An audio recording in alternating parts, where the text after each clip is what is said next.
প্রতিবাদ, বিক্ষোভ আর সংঘাত সংঘর্ষে উত্তাল গোটা বাংলাদেশ।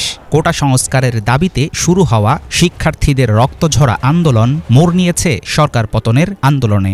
ইন্টারনেট ব্ল্যাকআউট, গুলি চালানো, সেনা মোতায়েন ও কারফিউ সহ একের পর এক ঘটনায় থমথমে পরিস্থিতি। আন্তর্জাতিক বিভিন্ন গণমাধ্যমে গুরুত্ব সহকারে জায়গা পেয়েছে বাংলাদেশের খবর। প্রকাশিত সংবাদ বলছে, ১.৫ দশকের শাসনামলে এবারই সবচেয়ে নজিরবিহীন বিক্ষোভের মুখোমুখি হয়েছে ক্ষমতাসীনরা।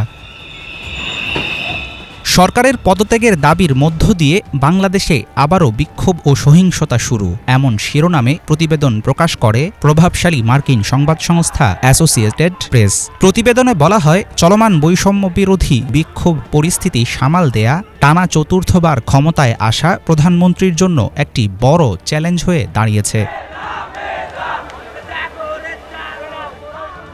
প্রতিবাদী জনতার মিছিলে উত্তাল বাংলাদেশ, এমন শিরোনাম করেছে বিবিসি। প্রতিষ্ঠানটির ওয়েবসাইট বিবিসি নিউজে প্রকাশিত প্রতিবেদনে বলা হয়, দেশজুড়ে অসহযোগ আন্দোলনের পাশাপাশি প্রধানমন্ত্রী শেখ হাসিনাকে পদত্যাগ করার দাবি জানিয়েছে বৈষম্য বিরোধী শিক্ষার্থীরা।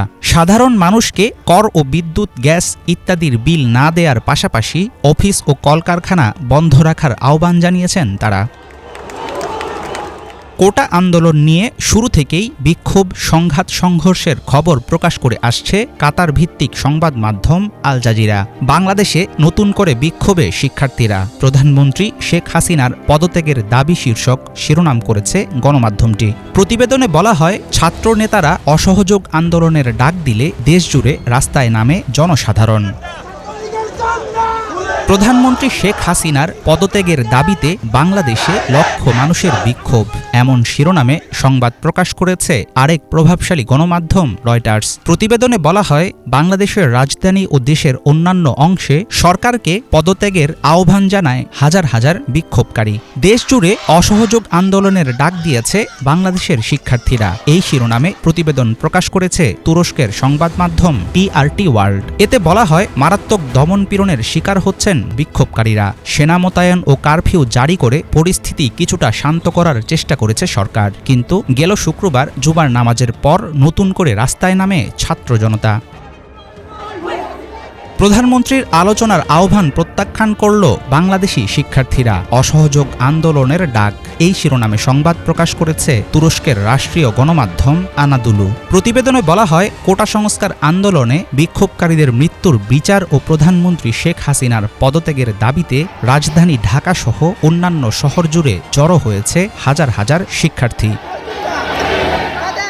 আবার জ্বলছে বাংলাদেশ, সংঘর্ষে নিহত ছাত্রনেতাসহ ৫, আহত শতাধিক, বন্ধ মোবাইল ইন্টারনেট, এই শিরোনামে খবর দিয়েছে প্রতিবেশী দেশ ভারতের সংবাদ মাধ্যম আনন্দবাজার পত্রিকা। প্রতিবেদনে বলা হয়, শেখ হাসিনা সরকারের অপসারণের এক দফা দাবিতে আবারও পথে নেমেছে বাংলাদেশের শিক্ষার্থী ও যুব সমাজ। দেশের বিভিন্ন প্রান্তে আওয়ামী লীগ এবং পুলিশের সঙ্গে সংঘর্ষে জড়ায় আন্দোলনকারীরা।